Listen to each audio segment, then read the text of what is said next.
जय माता दी माता जी। जय माता जी की बेटा। किनके विषय में जानकारी लेना था? माता जी वो मेरे छोटा भाई था, उसने आत्महत्या कर ली। हाँ, हाँ, हाँ। तो उनका मानसिक संतुलन डिस्टर्ब हुआ है बेटा। अच्छा। हाँ, मनोस्थिति उनकी डिस्टर्ब थी क्योंकि पहले से वो उनका मन बड़ा असमंजस में था हाँ, और सटीक निर्णय लेने में भी सक्षम नहीं हो पा रहे थे, हाँ। जिस कारण से उन्होंने ये फैसला ले लिया।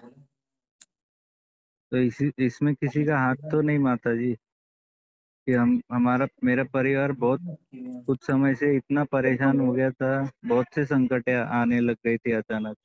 क्योंकि घर की ही परिस्थिति डिस्टर्ब होने के कारण उन्होंने ये फैसला लिया है। क्या तो है? इसमें किसी ने कुछ किया तो नहीं उसको? इनका माइंड डिस्टर्ब ही हो गया रहा, सटीक निर्णय लेने में सक्षम नहीं हुए हैं। ये अच्छा, योजना हुई आत्महत्या की योजना बालक ने पहले ही से बना रखा था क्योंकि घर से ही दिमाग खराब हुआ है उसका, बाहर से नहीं। अच्छा। घर से ही डिस्टर्ब हुआ है। हाँ। घर में पारिवारिक परिस्थिति बहुत अच्छी नहीं होने के कारण, पारिवारिक टेंशन के कारण उसने हम्म। ये निर्णय लिया है बेटे ने। शिवा, माता जी हमारी, लेकिन ये पारिवारिक स्थिति एकदम से ऐसी किस कारण से हो गई? पारिवारिक स्थिति डगमग हुई है। इसका मूल कारण है शत्रु बाधा, शत्रु प्रयोग, हम्म। अपने ही व्यक्ति शत्रु होकर के और इतना ज़्यादा अ, मनोस्थिति को डिस्टर्ब कर दिया गया। पारिवारिक हाँ, तालमेल नहीं बन पाया हाँ। और पारिवारिक तालमेल नहीं बनने के कारण वो अचानक अचानक योग बने हैं ये आत्महत्या के। और अभी वह बालक भी प्रेत योनि को भटक रहा है, प्रेत योनि को प्राप्त है, उसके जाने के बाद भी घर में सुख शांति नहीं है और ज़्यादा कलह उत्पन्न हो रहे हैं। हाँ, हमने तो माता जी उधर अ, एक 2 महीने पहले माता के इधर आके हवन भी करवाया था, बगलामुखी माता के यहाँ पे हाँ, अलखेड़ा में। हाँ, हाँ। क्या होता है बेटा, हवन करने अकेले से और अनुष्ठान करने में अंतर होता है। ये अनुष्ठान ही करवाया था माता जी। हाँ, अनुष्ठान कितने दिनों चला था बेटा? ये माता अनुष्ठान जी, तो अनुष्ठान तो नहीं हुआ है आपका, केवल हवन हुआ है, पूजन बस। नहीं वो मंत्र जाप भी करवाया था उन्होंने अच्छा, उधर।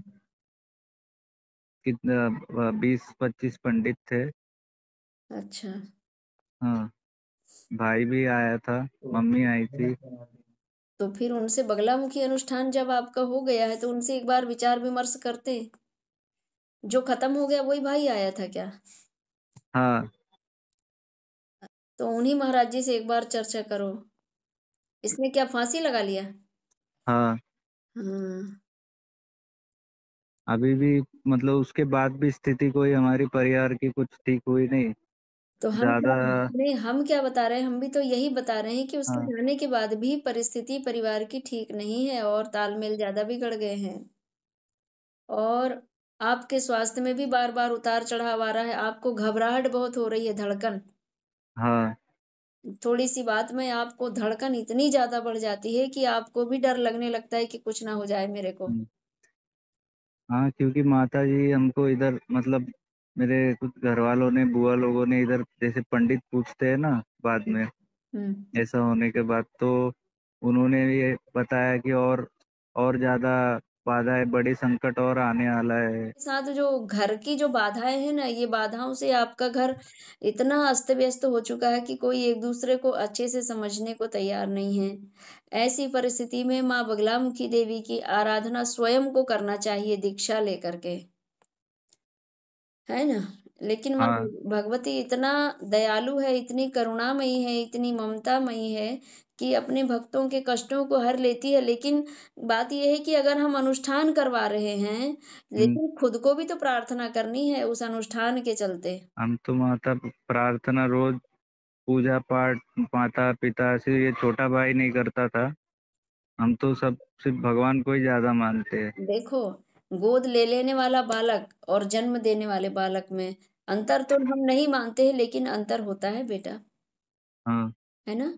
तो बात ये है कि आपने किसी के बताए हुए मार्ग पर मनमाने तरीके से चल गए, लेकिन गुरु जो हमारा अपना होता है, हुँ, अधिकारी होता है, हमारा हमारा उस पे गुरु पे अधिकार होता है और गुरु का हम पे अधिकार होता है, एक-दूसरे के हाँ, परिपूरक होते हैं, भक्त और भगवत हाँ, जैसे होते हैं गुरु और शिष्य।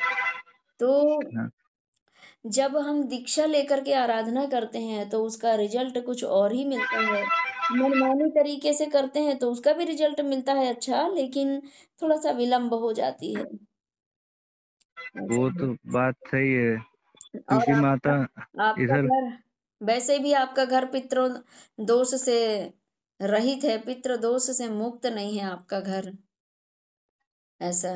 हाँ, हुँ। इधर माता जी मैं जहाँ रहता हूँ पूना में, यहाँ सब जब अगर कोशिश भी की हमने गुरु बनाने की, जिसको सोचा गुरु बनाने के लिए, वही मतलब उन्होंने सिर्फ़ अपने स्वार्थ के लिए हमें अपने शरण में लिया और बाद में सिर्फ़ बाद जैसे अपने सिर्फ़ जैसे फ़ायदे के लिए ही हमको इस्तेमाल किया। कभी जैसे गुरु अपने सर पे हाथ रख देता है किसी के, कभी किसी ने ऐसे कोई इतनी बाधाएँ कोई किसी ने हटाई ही नहीं अभी तक।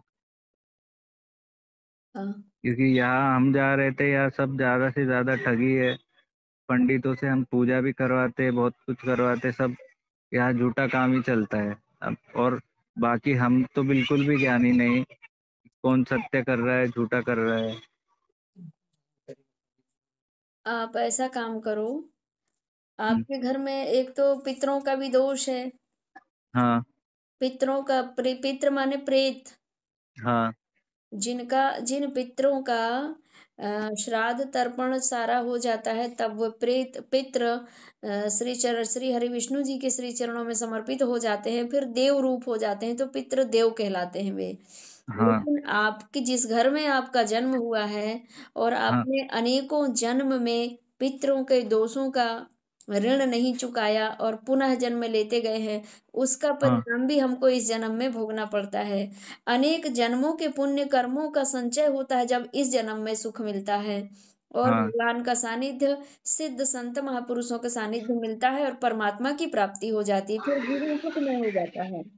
हाँ, और जब अनेक जन्मों के पितृ दोष जब जागृत होते हैं, पाप कर्म का जब जागृत होता है, तो वैसा कुल, वैसा घराना और जीवन में दुःख प्राप्त होता है।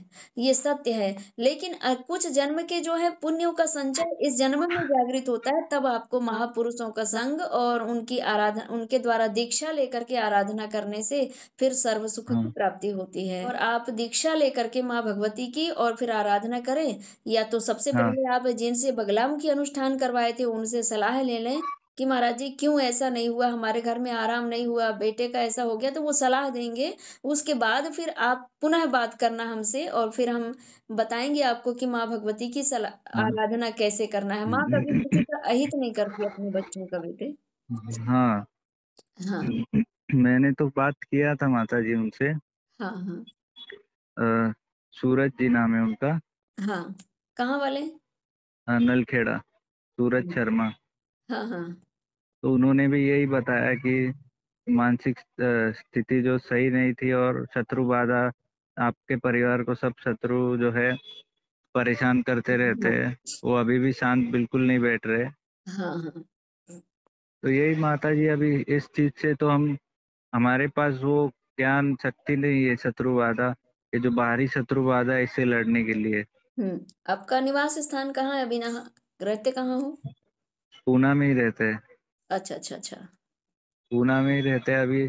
हम जिस घर में रहते थे वो अभी उसमें ऐसा हो गया तो हमने वो घर भी छोड़ दिया।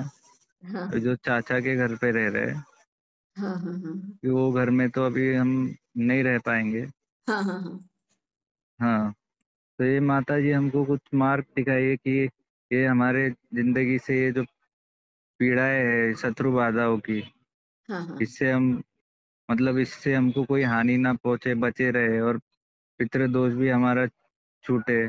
जब आपको समय मिले, उनसे हाँ, विचार-विमर्श कर लो, इसके बाद में एक बार माँ भगवती के दर्शन के लिए मध्य प्रदेश सिवनी पहुँचो, फिर वहाँ से सटीक मार्ग आपको प्राप्त होगा और आप हाँ स्वयं खुद ही आराधना करके और अपने जीवन को कष्ट से मुक्ति पा लेना बेटा, ठीक?